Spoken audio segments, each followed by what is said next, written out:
Welcome to Sweet Life Beat Life. We hope this video helps. You begin by confirming compatibility.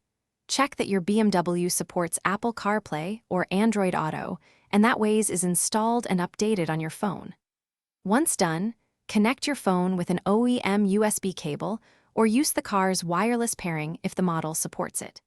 Make sure Bluetooth is on and phone permissions allow location and background app refresh so Waze can send navigation data. This initial connection establishes the data link between your phone and iDrive, essential before launching navigation.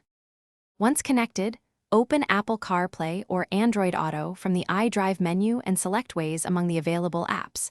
On some BMWs, you may need to press the physical menu knob to switch to smartphone view. Make sure Waze has microphone and location permissions so voice directions and reroutes work. Grant notification access too so alerts appear on screen. Then set audio output so Waze voice comes through the car speakers. This prevents missed instructions and keeps routing integrated with car audio.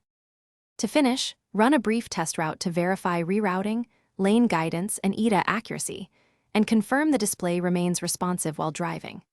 If Waze fails to show or audio is missing, disconnect and reconnect the USB, toggle Bluetooth, or reboot your phone. Simple restarts often restore the CarPlay/Android Auto handshake. If problems persist, clear Waze cache or reinstall the app and update iDrive firmware. This resolves corrupted files and ensures compatibility between Waze. Thanks for watching. Consider subscribing if we helped you.